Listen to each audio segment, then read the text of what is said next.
In the debate, you were asked to clarify if you believe Trump lost the 2020 election. Do you believe he lost the 2020 election? I think that Donald Trump and I have both raised a number of issues with the 2020 election, but we're focused on the future. I think there's an obsession here with focusing on 2020. I'm much more worried about what happened after 2020, which is a wide open border, groceries that are unaffordable. And look, Senator, Lulu, yes or no? okay, Did Donald Trump lose the 2020 election? let me ask you a question. Is it okay that big technology companies censored the Hunter Biden laptop story, which independent analysis have said it cost Donald Trump millions of votes? Senator Vance, I'm going to ask you again. Did Donald Trump lose the 2020 election? Did big technology companies censor a story that independent studies have suggested would have cost Trump millions of votes? Senator that's the Vance, question. I'm going to ask you again. Did Donald Trump lose the 2020 And I've answered election? your question with another question. You answer my question and I'll answer yours. I have asked this question repeatedly. It is something that is very important for the American people to know. There is no proof, legal or otherwise, that Donald Trump did not lose the 2020 election. You're repeating a slogan rather than engaging with what I'm saying, which is that when our own technology firms engage in industrial scale censorship, by the way, backed up by the federal government in a way that independent studies suggest affect the votes, I'm worried about Americans who feel like there were problems in 2020. I'm not worried about this slogan that people throw. Well, every court case went this way. I'm talking about something very discrete, a problem of censorship in this country that I do think affected things in 2020, and more importantly, that led to Kamala Harris's governance, which has screwed this country up in a big way. Senator, would you have certified the election in 2020? Yes or no?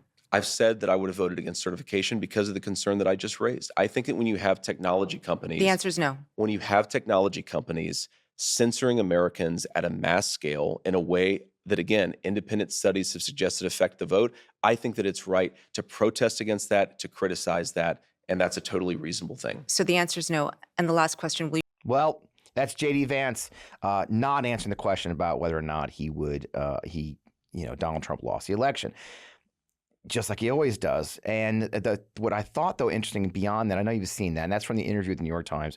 What I also thought was interesting about that is his behavior towards the interviewer. I mean, look at the way he virtually just bullies her. You're not answering my question. You're not answering my question. He has a very weird tone when it comes to women, when it comes to his faith, when it comes to a lot of things. So we've spent the last three shows, I think, talking about things we may have forgotten about Donald Trump's behavior in the first term, things that he's promised to do in his second term and using the military and but I want to talk now as we look towards the election, which is just 2.5, 3 weeks away. We want to talk about how there's one guy who's just a heartbeat away from the presidency we know very little about, but what we do know is really, really disconcerting. You know, he has only got 1.5 years of government service, and he's accomplished virtually nothing in the Senate. Like, nothing has been accomplished by J.D. Vance in the United States Senate. So how on earth did a guy with so little qualifications, who's so very strange, get the nod to be the vice president? Well, it's a very strange movement. He's part of a collision of a new militant form of evangelism, the bro tech culture, toxic masculinity, all associated with Peter Thiel and Elon Musk and the Trump bros. This is who we are. And the same interview, you can kind of hear that strain. And I want you've probably seen this, but that strangeness that makes people queasy about J.D. Vance. Keep in mind, his wife is Hindu. Let's watch this clip. Same interview. Right. You didn't sign up for a weekly churchgoer. I feel terrible for my wife because we go to church almost every Sunday unless we're on the road. And does she go with you? I mean, she does. Yeah, she does. Has she converted? No, she hasn't. No, that's why I feel bad about it. Is she's got 3 kids.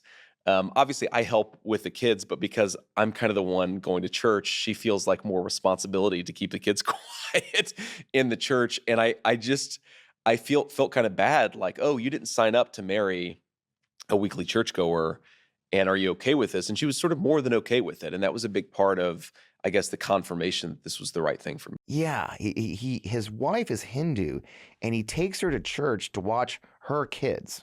Something he does a lot. He talks about her kids. He also said in a previous interview that while she's not white, he loves her anyway. I mean, woo. Okay, so what is this all about? And where is this guy at? And that's why I talk about how close is the presidency? How dangerous is it? Well, you probably saw this. I want to run this montage of Donald Trump's DJ set in Oaks, Pennsylvania. Just let's watch this montage of this went on for 40 minutes. Well, sir, do you want to play your song and then greet a few people, or do you want to? Well, you had said you wanted to close with a specific song. The baffled king composing hallelujah. Nothing can stop these lonely tears from falling. For Richmond, Lord knows they all just wanna have total control. Wanna know what you think. Yeah, that's Trump. He took 4 questions, and he completely blew them. There were friendly questions from people in the audience, read by Kristi Noem, set up. And then there was a couple of medical emergencies in the crowd, which really irritated him. Like he literally said one of the guys should lose weight because this building was so hot. And then he decided just to play music for 40 minutes. The Republican nominee for president simply stood on stage and swayed or made little hand dances to music for 40 minutes. That's the guy that could possibly be the next president of the United States. And I posit possibly be the next president of the United States for a very short time. He's the oldest man to run for president in American history. His health is clearly degenerated. And right next to him is J.D. Vance, the most unqualified man to run for vice president in modern history. So I thought this is a great time to talk about that piece of this. Luckily, this whole movement, this Christian nationalist movement, has been well documented. This book right here, Jesus and John Wayne, was a huge bestseller, and I got lucky. I got the author to be on the show. She also has a new movie coming out called For Our Daughters. So, as always, I get the right guest at the right time. We're back in the studio again, so let's get right to it. I am Fred Wellman. You're at On Democracy with FP Wellman, right on the Midas Touch Network, wherever you get your podcasts. Let's get on with the show.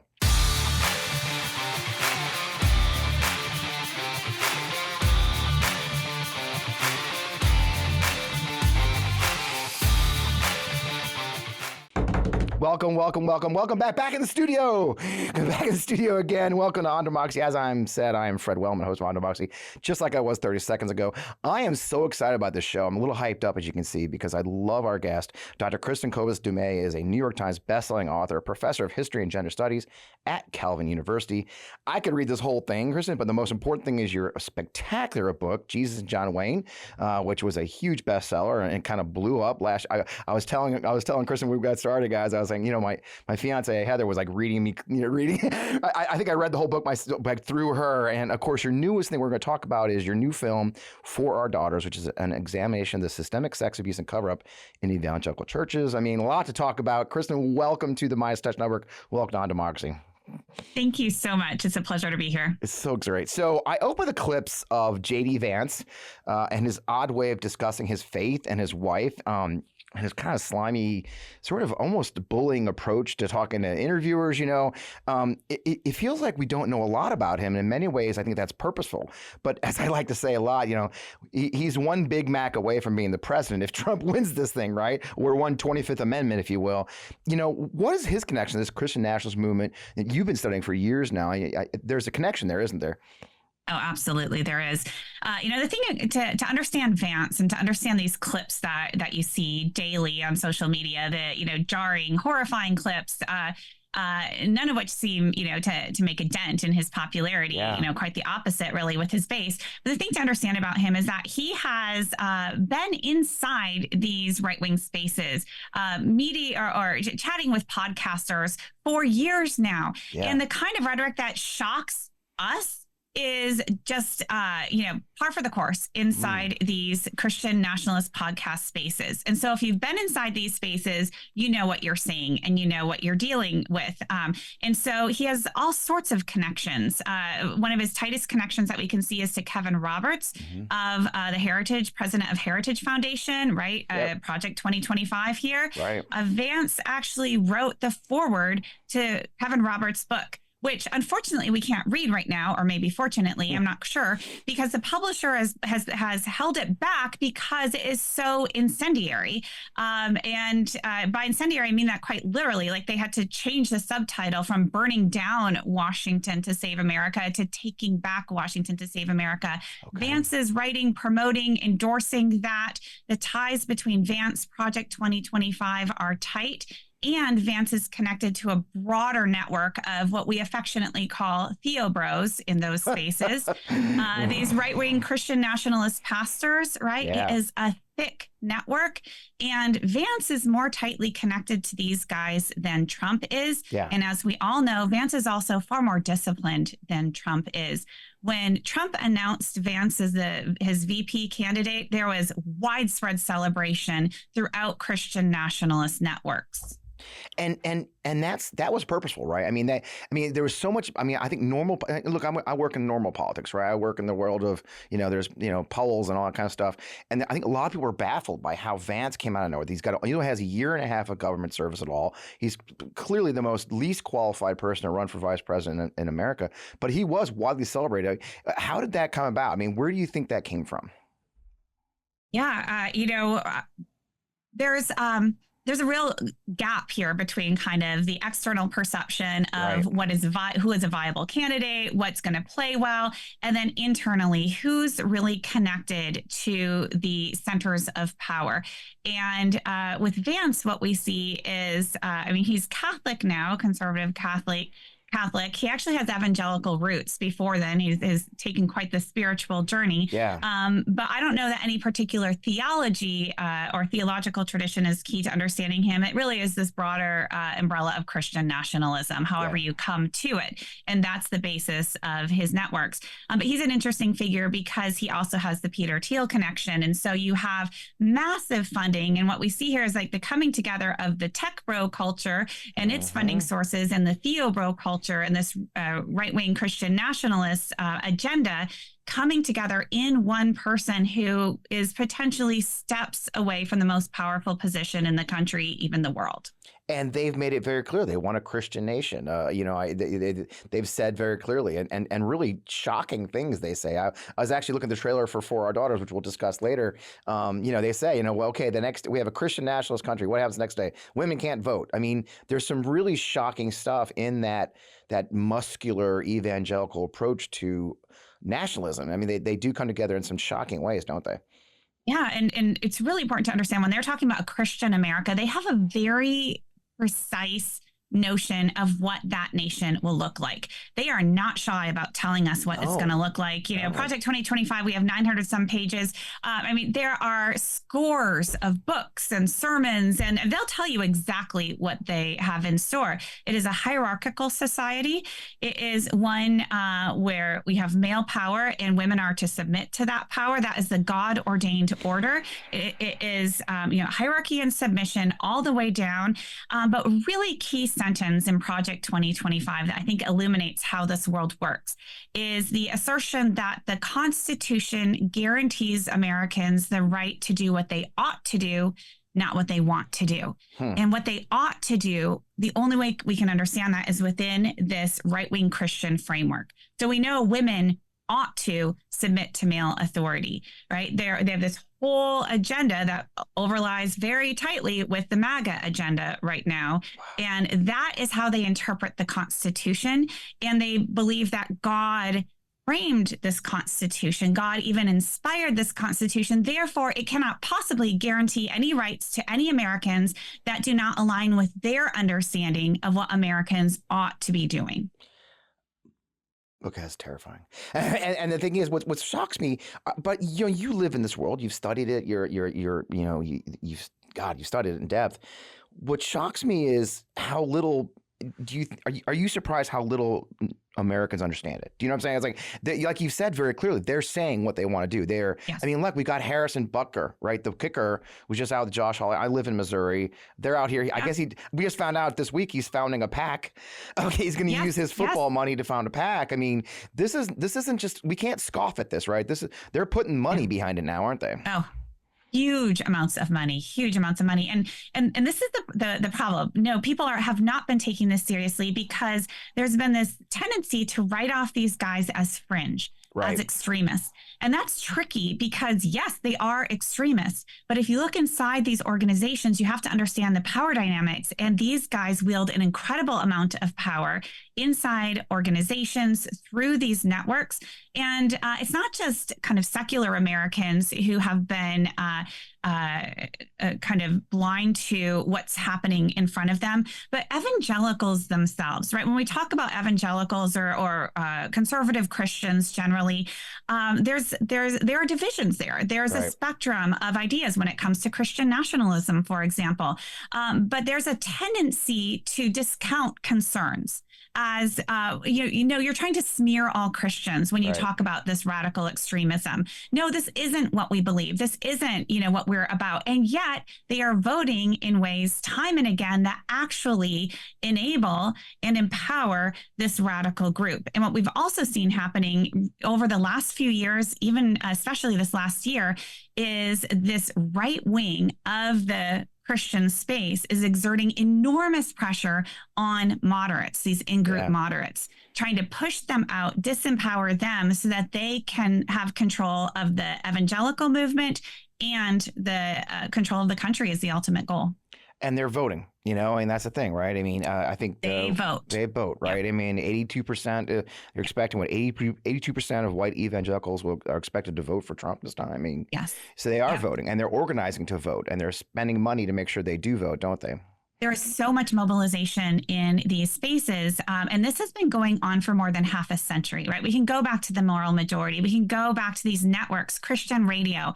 Preachers of churches across the country are giving voter guides. They're telling people what they should do. And you'll hear a lot of, a true Christian cannot possibly vote for Kamala Harris. Real Christians cannot even be Democrats, right? This framework, it is so powerful inside these spaces. So that is absolutely what you'll run up against. And it's certainly something I run up against every day. And it does explain a lot when we see the baffling resistance to any kind of reason. It seems like, a lot of us who work in politicals, and I'm on a couple campaigns now. Of course, I do my work in other places, Vote Vets and others, and we talk about a lot how immobile they just dig in. It's like, no, you guys are baby killers. You guys are pedos. I mean, it's shocking the beliefs that are being reinforced in those communities. Is it a growing movement in the sense? So let's put that in the larger perspective of America, though. I mean, is it a growing movement within evangelical spaces, or is it a growing movement within the United States as well? Because we do know there has been a shrinking of the Christian, those who call themselves Christians. So is it? I guess I suck at words today. So again, is it a growing movement? Is a shrinking movement becoming more extreme? Does that make sense? Is that what you're saying? So what we have is, you're right. If you're looking at survey data, if we just look at white evangelicals, for example, their percent of the broader population is shrinking. Right. And has come down from 15 years ago or so. It was at 24%. Now we're at 12.9%. Wow. But they're still voting at 19% of voters. Wow. So they're voting. They're highly motivated, and they vote largely as a block. This 82% it hovers right around that. That's what we tend to see. And then yes, we also see growing radicalization in that space as they push out moderates, as they attack moderates, and also even though we have people leaving the evangelical fold, we have new people coming into that fold, self-identifying as evangelicals, and they are identifying because they share the political agenda, right? And so we have this kind of MAGA drift or even hard turn where it becomes harder and harder to be vocally anti-Trump inside the evangelical space. I heard a really great description from a leader in an evangelical organization who will remain anonymous. And they told me that essentially the memo is you don't have to agree with this political agenda, the MAGA agenda. You just can't speak out against it. So keep your mouth shut and you will be fine inside these spaces. Speak out against it. You're going to be out of a job. I grew up in the Catholic Church, and this isn't the Christianity I was raised on, right? It's become this muscular American version. We joke with Jesus with an AR-15. Is sort of this movement is how out.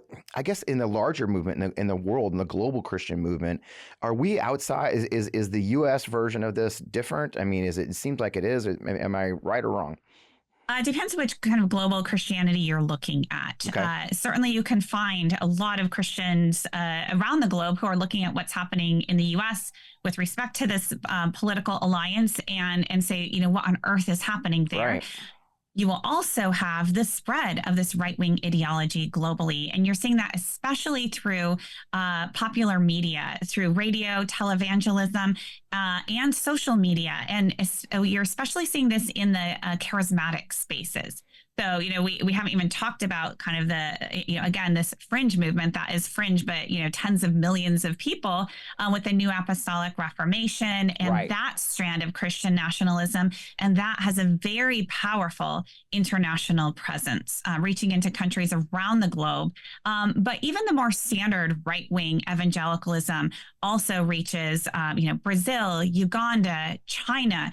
I get letters from people around the world saying this is being imported into our churches too, and they're trying to fight back against it.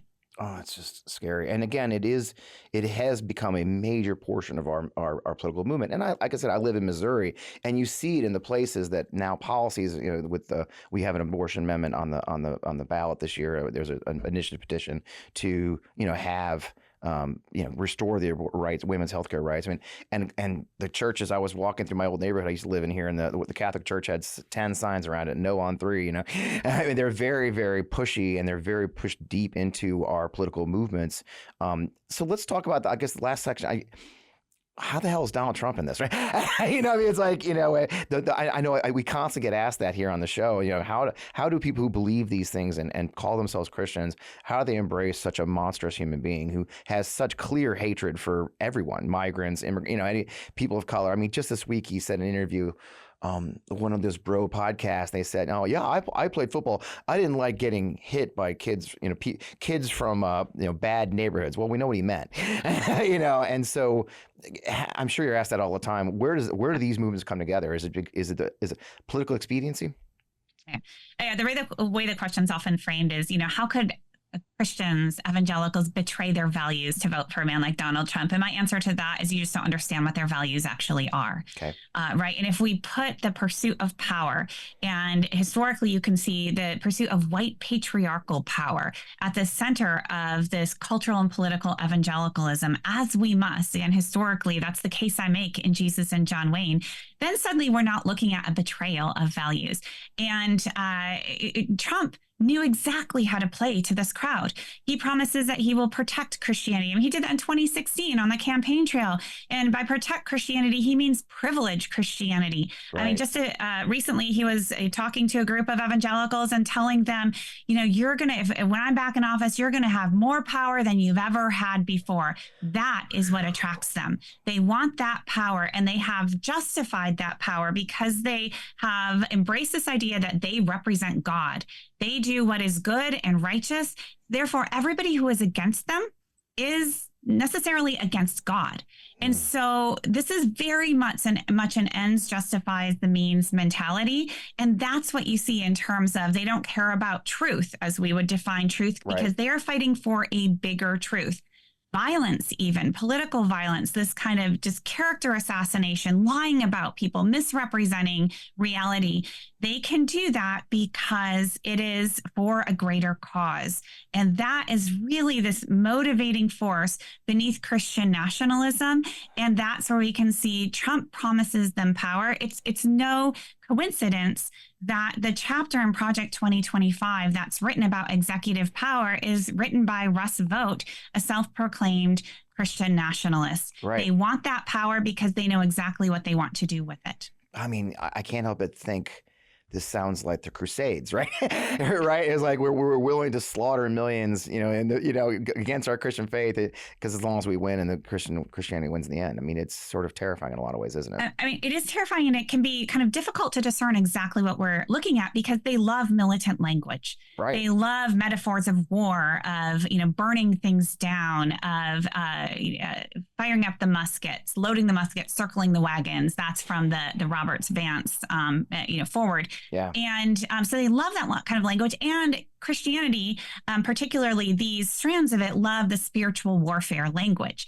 But at what point does that metaphorical language or spiritual language slip into action? And particularly, I would say, when it is linked in a movement with dehumanization, the tendency to dehumanize your opponents, to dehumanize fellow Americans, dehumanize, immigrants, and so on.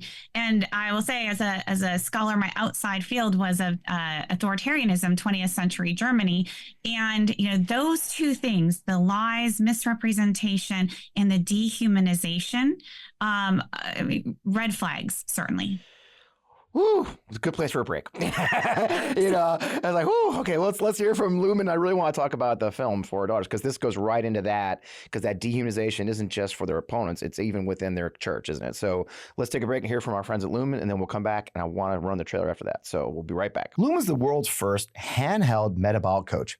It's a device that measures your metabolism through your breath. And on the app, it lets you know if you're burning fat or carbs and gives you tailored guides to improve your nutrition, workout, sleep, and even your stress management. Not that I have stress in my life.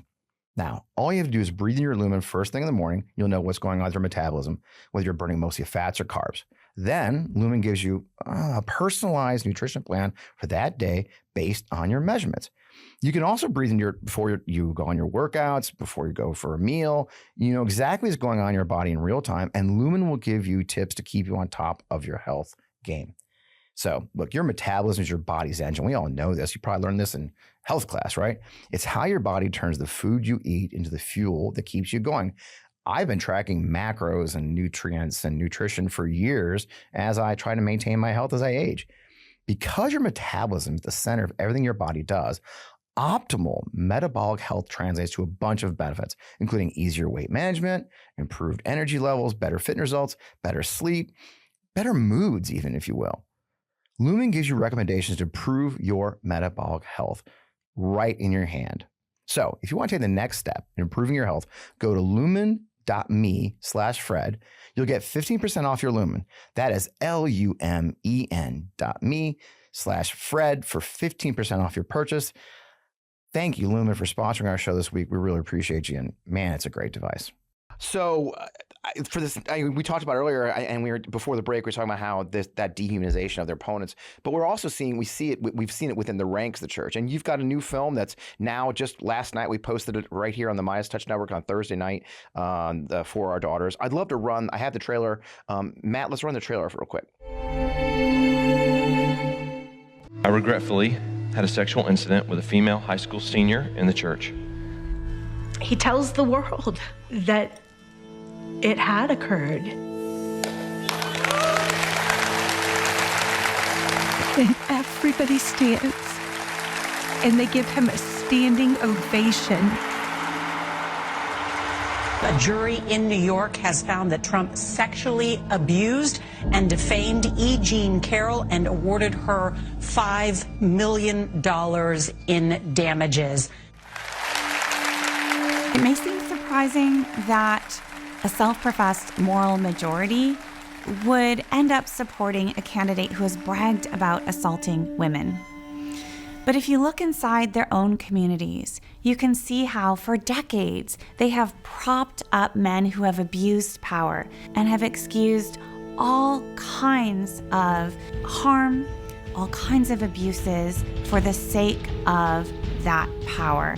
The ends justifies the means. I will fight even harder for Christians with 4 more years in the White House. I get in there, you're going to be using that power at a level that you've never used it before. We wake up tomorrow in a Christian nation. Will women have the right to vote tomorrow if you wave that magic Christian wand? No.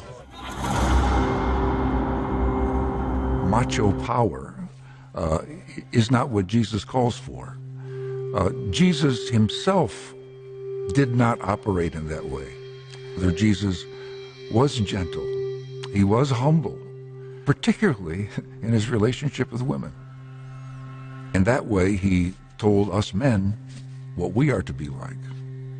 And I think what we have to grapple with again is that the reality that those of us who are raising our voices are not calling for a departure from Christ, but rather a return to who Christ really is.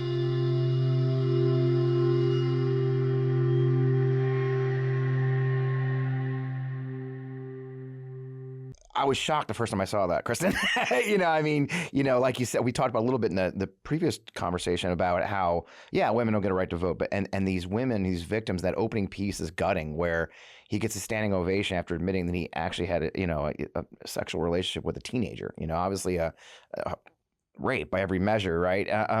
So tell us, what led you to this point? I mean, we from Jesus John Wayne. Now you're at this point talking about $4. Tell our viewers a little bit about the movie and what's behind all this.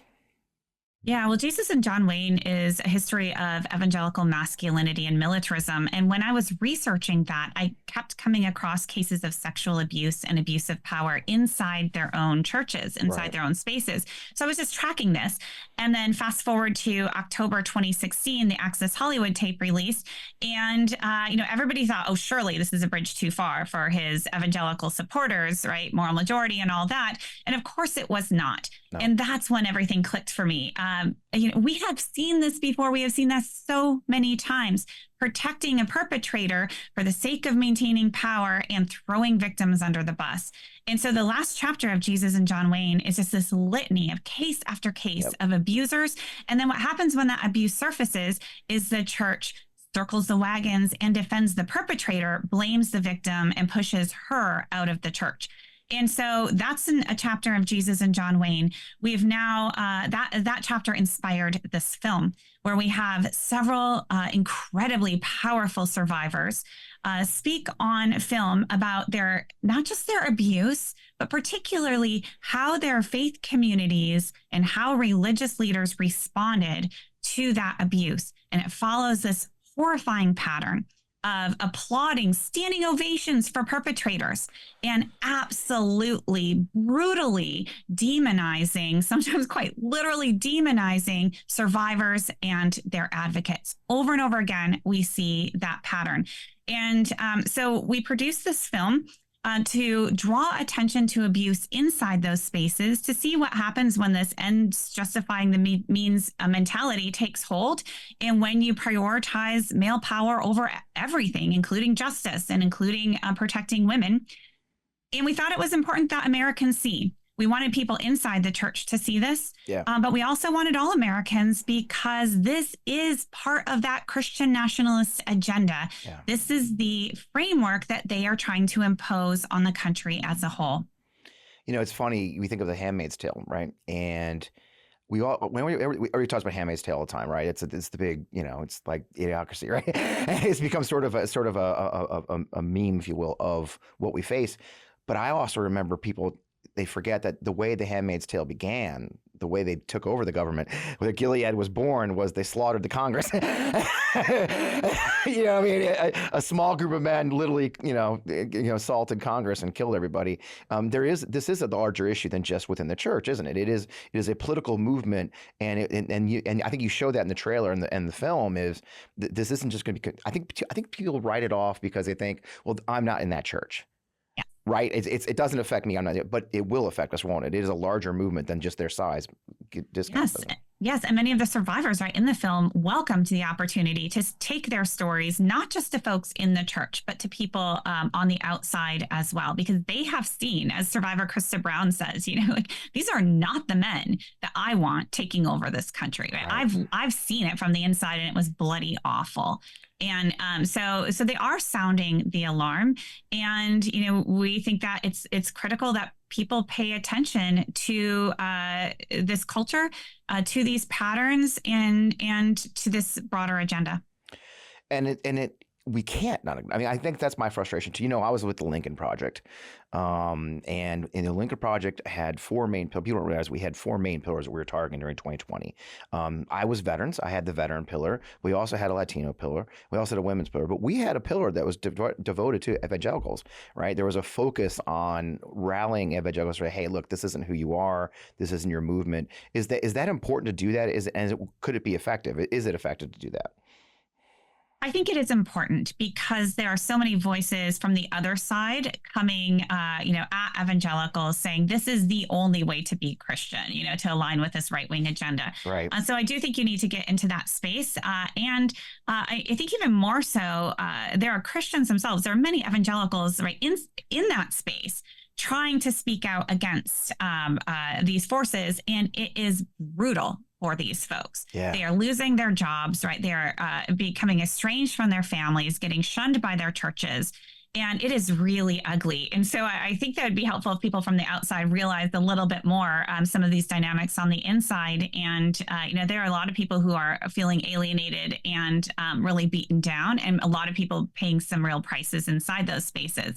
Does it make a difference? Man, I wish I could give an inspirational talk right now. But as we mentioned, we're at still 82% holding solid of white evangelicals who plan to vote for Trump. So how much of a difference does it make? A good question, which is why that's not I think the only kind of takeaway from this set of concerns. It's also mobilizing people on the other side, so strengthening those inside. But here again, as a student of authoritarian practices, I can say that what we see is textbook in terms of the brutal attacks against in-group moderates, right? Against those moderating forces inside religious movements.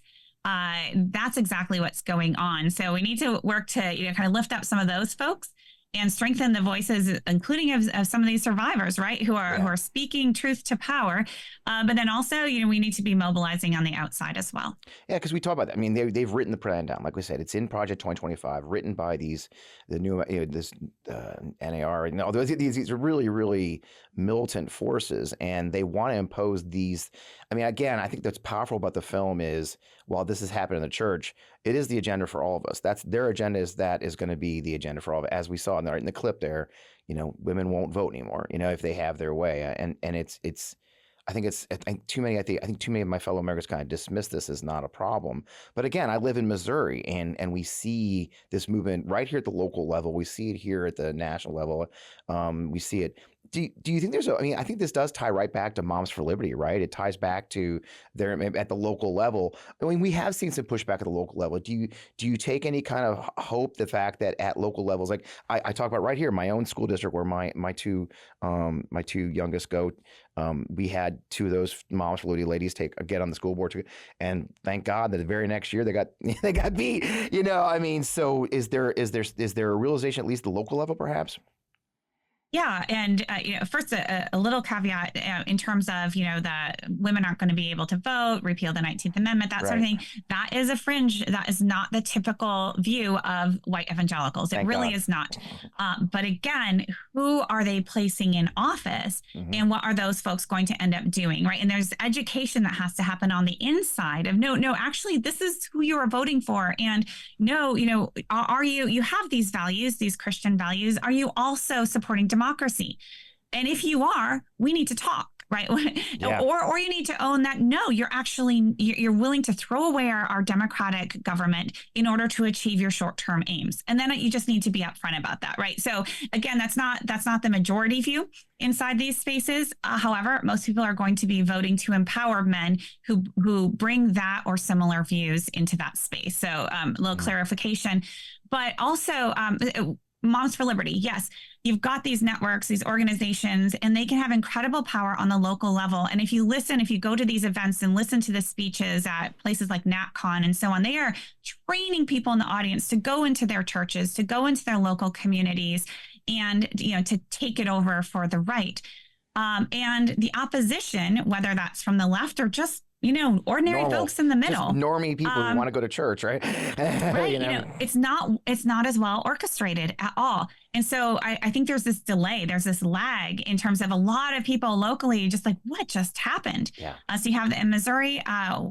We have that here, county over in Michigan. Yeah. Ottawa County has had that too, a right-wing takeover of the county board. And it took a couple of years, but local citizens, including many Republicans who were not MAGA Republicans, came together and are now winning back control and trying to return things to a more normal kind of, it still is conservative, but a more legitimate conservative local government. Yeah.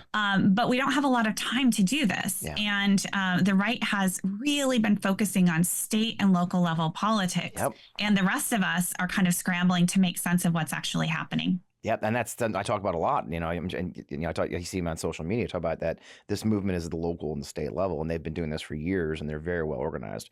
And we don't tend to organize. It's hard. How do you organize normies, right? Exactly. And I've seen hope in the fact that there's frustration that when you get these folks, these far right, these Christian nationalists, their focus is so much on the cultural issues, they can't even actually run the school board, right? They don't run, and we are seeing a movement where like, actually, I just want my school to run. I want, because I guess it's like Trump. We're lucky with Trump because he's actually monumentally incompetent. But we can't count on that because, as you see, J.D. Vance, while evil and weird, wearing eyeliner, also is probably pretty competent, unfortunately. Evilly, malignantly, probably competent though, isn't he? Absolutely. And I mean, to get back to Project 2025, which is a very handy guidebook that we all have that we can read and see this is actually what their plans are. Yeah. And it's not just Project 2025. You can look at the Republican, the RNC agenda and the platform, right? Which Trump clearly had a hand in that. And you see, very, very close overlap there. And a widely recognized within Trump circles is that he squandered the first years of his presidency. Right. And he didn't have the power, the control that he needed. He wasn't surrounded by loyalists. There were too many people who didn't carry forward his, there were guardrails. So they have very explicit plans to remove those guardrails. Not this time. All right. To fire tens of thousands of federal employees, to install Trump loyalists, to weaponize the DOJ. It is all there in black and white. Right. And then he says, as we see this week, to even use the National Guard and the military to go after his political enemies. And then he'll name some. And to go after the left and these, internal enemies within, right? We know he's talking about you and me and a whole lot of other people. Yep. So, it really is right in front of us right now. And we have to take this seriously. And, one of my goals is to actually talk to conservatives and to talk to conservative Christians and say, okay, you have values and we actually share. I'm a Christian myself. We share a lot of the values. We'll differ on some. Can we just look at the structure right now? Can we agree that your ability to practice your faith and mine to practice mine and other Americans who may have no faith in particular, that all of our best interests are preserved within a democratic system and with the protection of the rule of law and the Constitution? Yeah. And if you are ready to abandon that, please just say that vocally. Right. And if you are not, right, you really have to step up here and pay some attention. Yeah. Well, that's a great place to wind things up. I mean, that's the thing. We have to come together as a nation. Remember what we found this nation on, and those were deeply Christian men, but they consciously wrote our Constitution to make clear that wouldn't be the way. There's reasons. There's a joke I make often is like we had a whole ass revolution about this. That applies to a lot of things, right? And it applies to this, and there's a reason we had those conversations. There's a reason those things are written, and I think we just have to remind folks. Well, most importantly, how reception for the book was incredible. Obviously, I mentioned the film's actually been out in some spaces. Where can folks find? I think it's going to either post. I'm looking at my notes. It either post this week or possibly on Monday for Midas Touchdown. Either way, you'll find it. Where can people find out more? Find you, learn more. Other than obviously the best-selling book, where can they find you, Kristen? Yeah, you can find out more about the film at forourdaughtersfilm.com. And we have resources there for survivors and a toolkit to host your own viewing parties. And the film is on YouTube so that there are no obstacles. So anybody can access it, including women inside these spaces. That was very important to us. Yeah. I'm also on social media, KK Dumais. And I am on Substack and write regularly about all of these things in that space. Well, thank you so much. Man, this has been, I'd love to say really uplifting, but that's it. It's a tough topics. And I wanted to have this conversation as we approach, the last 3 shows I've done have been about how Trump's, the things he did that we forgot.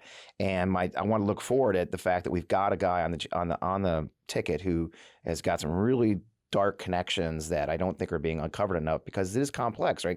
And you explain it very well. This is the internal portions of this within the Christian nationalist movement. It's hard for a lot of people to understand, but it is incredibly, incredibly dangerous to our country as a whole. So thanks for sounding the alarm on everything you do, and I appreciate your time. Thank you so much. Good luck. Man, just so much to cover. I hope I did an okay job.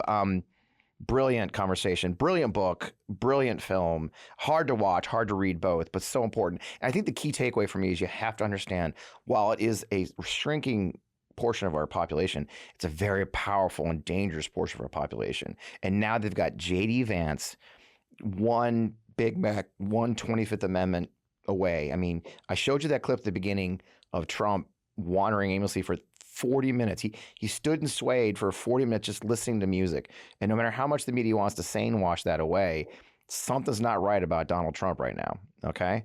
And we have to recognize that. And I have to recognize that when we vote for Trump, when people vote for Donald Trump, they're really voting for President J.D. Vance. And that should terrify you as much or more than Donald Trump. And so I won't drag us out much longer. Thanks for joining us. It's a great conversation. As always, you can look for the film where I think it's going up this week. Always find us, as always, at FP Wellman I'm still on X, causing trouble, FP Wellman Official everywhere else.